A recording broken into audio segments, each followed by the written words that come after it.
When I first heard the name of the book, even I thought, okay, another self-help book, which is going to be like, don't be afraid of what people think of you, live your life authentically.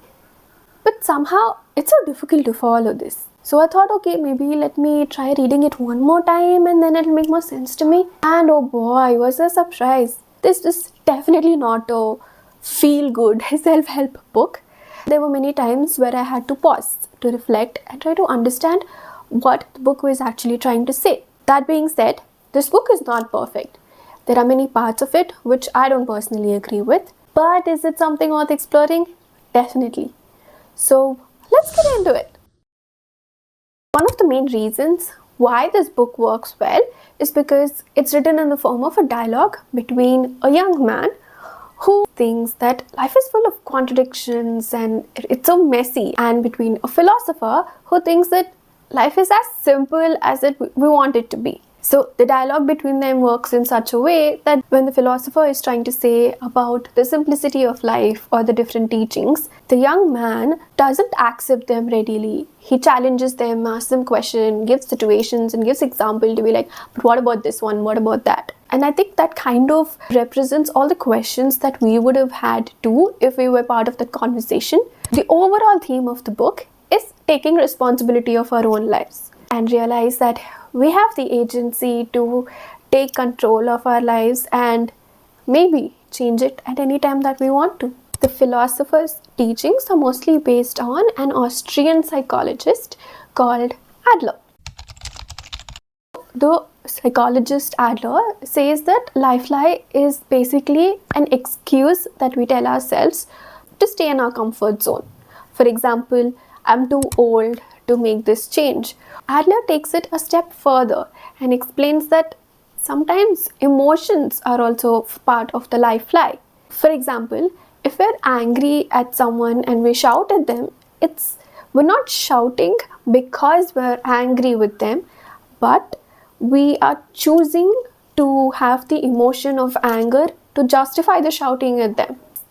And there's always an underlying reason why we're choosing that emotion to support our action. This is also backed by neuroscientists. In her book, How Emotions Are Made, Lisa Barrett explains that emotions are actually predictions that our mind makes based on the past experiences, the context, and the goals. If emotions are something that our mind creates, that means they're not as uncontrollable as they seem. The life lie shows us that growth often starts with self-honesty. By letting go of the excuses, we start making better choices. So, the psychologist Adler says that we have to focus on only what is in our control. Most of our stress comes from trying to control things that are not ours to handle. He suggests that in every situation, we should ask the question, whose task is this?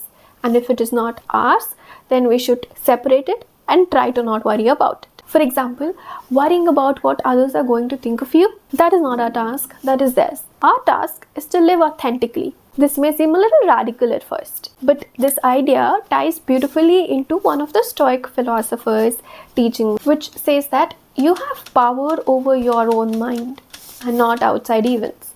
Realize this and you will have a lot of strength. Even Brené Brown, in her talks about vulnerability, explains that taking responsibility of what is not in our control, like other people's decisions and judgments, can lead to a lot of resentment and burnout. Even neuroscience backs this up.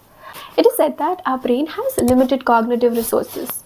So that means that whenever we're worried about things which are not in our control, it takes up space and we reduce our ability to focus on the tasks that actually matter. The separation of tasks is not about being indifferent or uncaring.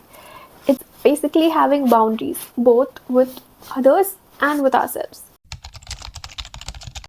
Now, what Adler means by this is that a lot of our decisions in life based on our parents' expectations or what our peers and friends are telling us to do or what the societal norms are. Even though it feels very restrictive to follow, it's a very easier path to be on because there are definite checklists and signposts and checkposts telling us, where we are and how much progress we've made. But living authentically means that letting go of all those expectations and try to live by what feels right for us and what is good for us as per our values and our purpose and our relationships and what is important for us. Now, this, even though it's liberating, it is very scary, and the process can be very isolating because there is no roadmap set and you don't know how much progress you've made or if you're doing the right thing or whatever it is supposed to be.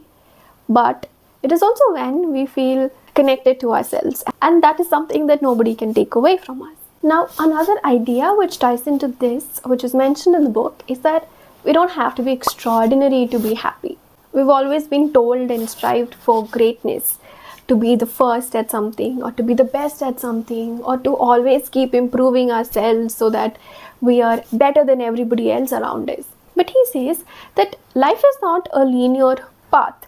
It's not like going from point A to point B. Instead, it's a lot of small dots, and how we live each dot or each moment is what defines us. He says that fulfillment and happiness doesn't come from only achieving something extraordinary or from external validation, but it comes is by making moments meaningful and by contributing to others, something which is bigger than ourselves, by adding value to the world around us. This could be in various ways.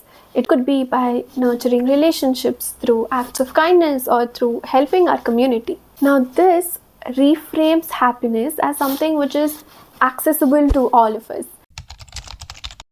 Teleology means that our life is not defined by our past, but the meaning that we create for ourselves. And here's where the most controversial sentence of the book comes, which says that trauma isn't real. And it sounds very harsh. Of course, trauma is real and the effects are very undeniable. But what the philosopher is trying to say here is that even though we've had a traumatic past or traumatic events happen to us, we cannot let that define our future for us.